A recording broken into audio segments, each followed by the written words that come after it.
America এবং ইরানের যুদ্ধের ৭৫ দিন পেরিয়ে গিয়েছে। ইতিমধ্যে আমরা দেখতে পাচ্ছি যে একদিকে যখন শান্তি আলোচনার পথে কিছুটা এগোনোর চেষ্টা হচ্ছে, সিজফায়ারের পথে হাঁটা হচ্ছে, তখন আবার বিভিন্ন টুকরো টুকরো ঘটনার খবর সামনে উঠে আসছে। এবার আপনাদেরকে যে আপডেটটা দেব, আমরা জানি যে ইতিমধ্যেই আবু ধাবির যে নিউক্লিয়ার প্ল্যান্ট অর্থাৎ বারাকাহ নিউক্লিয়ার প্ল্যান্ট, সেখানে কিন্তু এবার আক্রমণের ঘটনা ঘটেছে। আমি ছবিটা একটু দেখাবো, তবে আবুধাবির তরফ থেকে ইউএই যেটা জানিয়েছে যে একেবারে কান ঘেঁষে বেরিয়ে গিয়েছে তাদের এই যে নিউক্লিয়ার পাওয়ার প্ল্যান্টগুলো, তাদের সেখানে কোনো রকম কোনো সমস্যা হয়নি। আমি ছবিটা একটু আপনাদেরকে আগে দেখাই। এই যে বারাকাহ পারমাণবিক বিদ্যুৎ কেন্দ্র, তার গা ঘেঁষে হামলা চালানো হয়েছে। প্রাথমিকভাবে যেটা বলা হচ্ছে যে এই হামলার নেপথ্যে নাকি ইরানি, কিন্তু এখান থেকেও বেশ কিছু প্রশ্ন উঠছে যে কেন কান ঘেঁষে বেরিয়ে যাবে, টার্গেট পয়েন্টটা কি ছিল। ইতিমধ্যেই কিন্তু এগুলো নিয়ে প্রশ্ন উঠতে শুরু করেছে। তাহলে শুরু হয়ে গেল যে একটা তৃতীয় মহাযুদ্ধ কি শুরু হয়ে গেল, আর সেখানে কি নিউক্লিয়ার বা এই পারমাণবিক বিদ্যুৎ কেন্দ্রগুলোই কি নিশানার লক্ষ্যবস্তু? আবুধাবির পরমাণু ঘাঁটিতে অ্যাটাক করলো কে? তাহলে আবার শুরু হয়ে গেল মিডল ইস্টে একেবারে এই যুদ্ধের দামামা। এইরকম একাধিক প্রশ্ন উঠে আসছে। তাহলে এবার ইউএই কি করবে? আমেরিকা কি তাহলে ইউএইর হয়ে আবার ইরানকে অ্যাটাক করবে? এইরকম একাধিক প্রশ্ন ইতিমধ্যেই উঠে আসছে। এবং তার আগে প্রশ্নটা হচ্ছে যে কান ঘেঁষে বেরিয়ে যাওয়া, কারণ ইউএইর তরফ থেকে বলা হয়েছে যে তাদের এই নিউক্লিয়ার প্ল্যান্টগুলোতে তেমন কিছু ক্ষতি হয়নি, কিন্তু কিছু তো ক্ষতি হয়েইছে। কারণ যখন অ্যাটাকটা করা হচ্ছে তখন কোনো না কোনো জায়গায় গিয়ে তো সেটা পড়ছে। সুতরাং কোথাও গিয়ে প্রশ্নটা আবার উঠছে যে আবার কি তাহলে মধ্যপ্রাচ্য সেই আগের মতো আবার গুলি বোমার শব্দে কেঁপে উঠবে, মুহুর্মুহু সেই আতঙ্কগুলো আবার গ্রাস করবে? আমরা এই পুরো বিষয়টা নিয়ে আলোচনা করব যে একটা পারমাণবিক বিদ্যুৎ কেন্দ্র, সেখানে অ্যাটাক হলে বা সেখানে যদি কিছু হয় তাহলে কি ধরনের ঘটনা ঘটতে পারে। আমাদের সঙ্গে রয়েছেন ভারতীয় সেনার অবসরপ্রাপ্ত শৌর্য চক্রপ্রাপ্ত কর্নেল সৌমিত্র রয়। কর্নেল রয়, আপনাকে স্বাগত জানাই আজ তাক বাংলায়। আমি এই যে ছবিটা যেটা দেখাচ্ছিলাম, যে আবুধাবির এই যে বারাকাহ যে পারমাণবিক বিদ্যুৎ কেন্দ্র, এই যে পারমাণবিক বিদ্যুৎ কেন্দ্র, সেখানে হামলা চালিয়েছে ইরান, এটা আবুধাবিও দাবি করছে এবং তাদের একটা চিঠিও কিন্তু ইতিমধ্যে প্রকাশ্যে এসেছে। এই যে অ্যাটাকটা, তাহলে কি আপনি মনে করছেন আবার একটা মহাযুদ্ধ শুরু হয়ে গেল? দেখো ইন্দিরা, এটাকে যদি আমরা অ্যাজ এ নিউট্রাল অ্যানালিস্ট যদি অ্যানালাইজ করি, অনেক কিন্তু প্রশ্ন এর মধ্যে উঠে আসে। দেখো, প্রথম হচ্ছে এই বারাক নিউক্লিয়ার পাওয়ার প্ল্যান্টের আবুধাবি, এটা আরব ওয়ার্ল্ডে একমাত্র নিউক্লিয়ার পাওয়ার প্ল্যান্ট, যেটা 2020 সালে সাউথ কোরিয়ার হেল্প নিয়ে এটা বানানো হয়েছিল। আর ইউএই অনেক দেশের মধ্যে এই পাওয়ার প্ল্যান্ট থেকে পাওয়ার যায়। এটা অত্যন্ত একটা গুরুত্বপূর্ণ অবজেক্ট। শুধু অবজেক্ট না, এটা একটা ইকোনমিক ডেভেলপমেন্টের জন্য সব থেকে বড় একটা ইনস্টলেশন। আর এই পাওয়ার প্ল্যান্ট গুলো, যখন নিউক্লিয়ার পাওয়ার প্ল্যান্ট থাকে, এর মধ্যে আলাদা আলাদা ইউনিট থাকে। এই পাওয়ার প্ল্যান্টের মধ্যে 4টে ইউনিট ছিল, একটা দুটো তিনটে চারটে।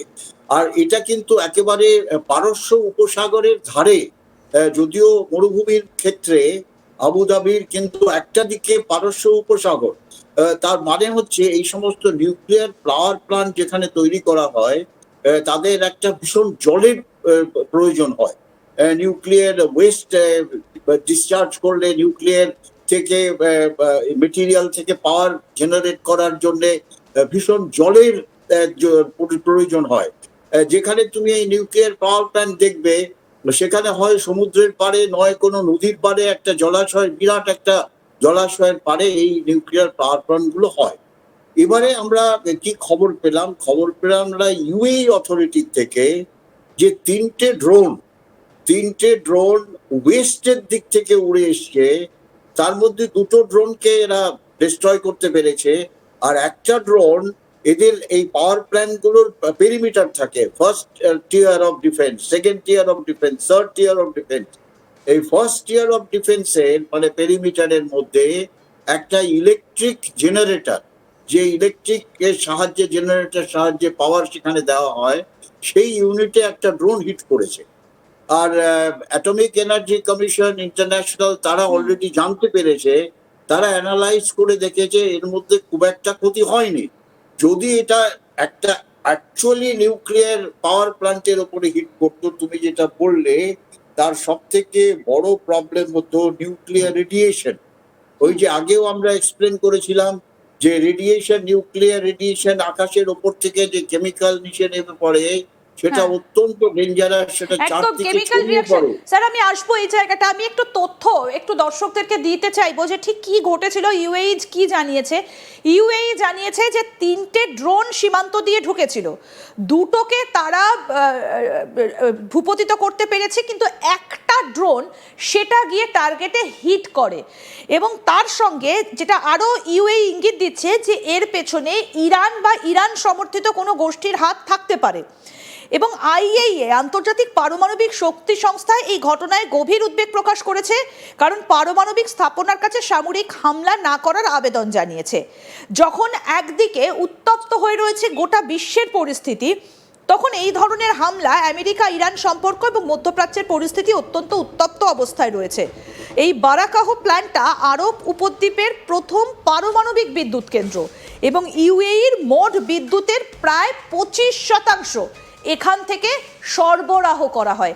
স্যার আপনি যেটা বলছিলেন যে এই রিয়াকশনটা কি হতে পারে কোনো একটা পারমাণবিক কেন্দ্রে হামলা হলে, কিন্তু তার আগে আমি একটা স্ট্র্যাটেজিক বিষয় একটু আপনার কাছ থেকে জানতে চাইবো। এই যে বারাকাহা পারমাণবিক বিদ্যুৎ কেন্দ্র, এখান থেকে গোটা ইউএইতে প্রায় 25% বিদ্যুৎ সাপ্লাই হয়, তার মানে কি এটা একটা স্ট্র্যাটেজিক আঘাত? দেখো, স্ট্র্যাটেজিক আঘাত করে ইরান কি পাবে এই মুহূর্তে? যে ধরনের একটা স্ট্যাটাস কো সিচুয়েশন মধ্যে আছে সিজ ফায়ারটা, সেই সময় যদি ইরান, আমি ধরে নিচ্ছি কি ইরানের ড্রোন স্ট্রাইক হয়েছে, ইরান সেখানে এই ধরনের একটা নিউক্লিয়ার পাওয়ার প্ল্যান্টকে যদি হিট করে, তাহলে তার রিপোর্কাশন কি হবে সেটা ইরান খুব ভালো করেই জানে। আর শুধু তাই না, এই নিউক্লিয়ার পাওয়ার প্ল্যান্টের যে হিট করবে, অবজেক্টিভ কি? অবজেক্টিভ হচ্ছে তারা এই যুদ্ধটাকে, যেটা একটা স্থায়ী স্থিতাবস্থায় আছে, সেই যুদ্ধটাকে তারা এসকালেট করতে চায়।